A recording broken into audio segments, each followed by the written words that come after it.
telespettatori della TV Ragazzina. È stata inaugurata la nuova sede della scuola Nazario Sauro.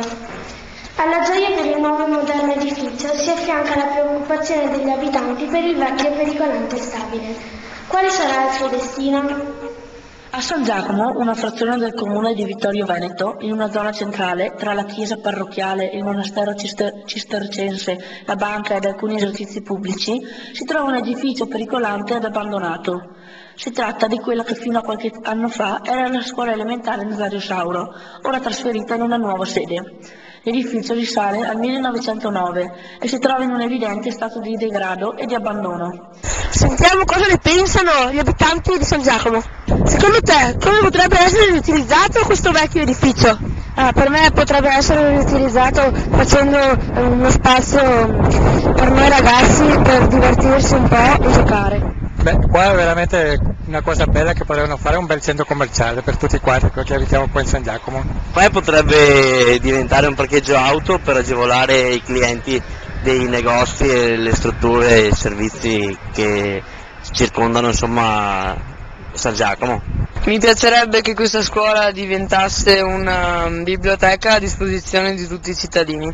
Questo è quello che pensano alcune persone. Speriamo che al più presto si affronti la questione, perché non è bello lasciare in stato di abbandono un edificio così importante per la storia di San Giacomo. L'ex scuola Nazario Sauro è un bene di tutti i cittadini da conservare e valorizzare. Non perdiamo altro tempo prezioso. È stato reso noto il rapporto sulla sicurezza del nostro territorio. Quali sono le infrazioni commesse dai giovani? Diamo la linea ai nostri inviati. È stato reso noto il rapporto annuale sulla sicurezza Vittorio Veneto a cura del Comando Carabinieri della città. Ci siamo chiesti quali siano le maggiori infrazioni commesse dai giovani e abbiamo voluto conoscere le sanzioni a cui vanno incontro. Abbiamo perciò intervistato il comandante della compagnia dei Carabinieri di Vittorio Veneto, dottor Giancarlo Carraro, per avere una panoramica della situazione. Quali infrazioni commettono i giovani di Vittorio Veneto?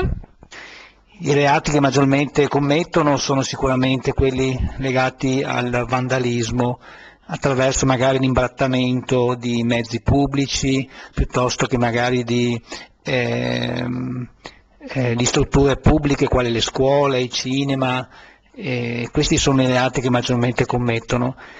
A volte però anche l'abuso di sostanze alcoliche, anche in questo caso, diventa poi un problema, soprattutto magari quando girano a bordo di auto piuttosto che di moto.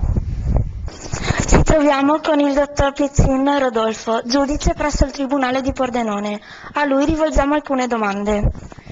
Quali sono le sanzioni previste dal nostro codice penale per l'imbrattamento degli spazi pubblici? Allora, l'imbrattamento è il caso di chi scrive con una bomboletta spray sui muri oppure appende dei manifesti fuori dagli spazi consentiti. In questo caso è prevista la pena della multa fino a 103 euro, però se la cosa che viene imbrattata ha un interesse storico, la sanzione è più elevata, si parla della reclusione fino a 1 anno o della multa fino a 1032 euro. Piccoli furti? Allora, il codice penale distingue i furti a seconda della loro gravità. Se il furto non è grave, è prevista la pena della reclusione da 6 mesi a 1 anno, a 3 anni. Se però il furto è più grave, in questo caso, dicevo, la sanzione è molto più grave. Si parla della reclusione da 1 a 6 anni e della multa fino a 1032 euro. Un invito per tutti allora. Cercate di essere più rispettosi delle regole comuni e farete del bene anche a voi stessi. Dal 1 marzo anche a Vittorio Veneto è iniziata la raccolta differenziata porta a porta. Vediamo il servizio. Dal 1 marzo a Vittorio Veneto è cominciato un nuovo sistema di raccolta dei rifiuti porta a porta spinto, che prevede il ritiro presso le abitazioni di tutte le principali tipologie di rifiuto. L'obiettivo di questa scelta è quello di ridurre, recuperare e riciclare.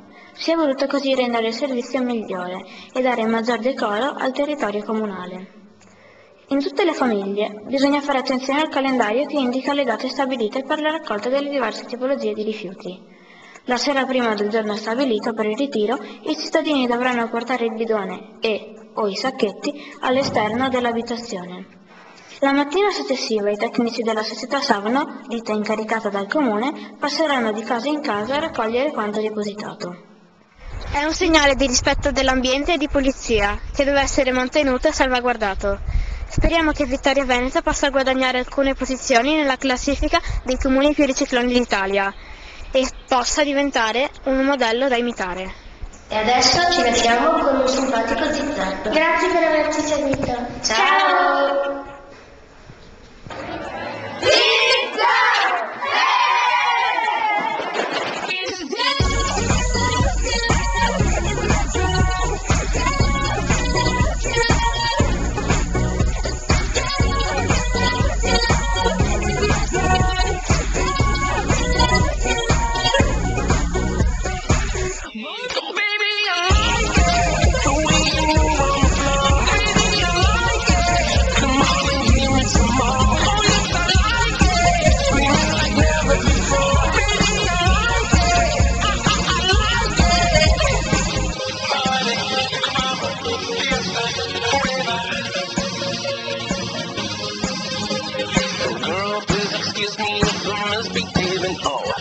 Trying to keep my hands off your bag and you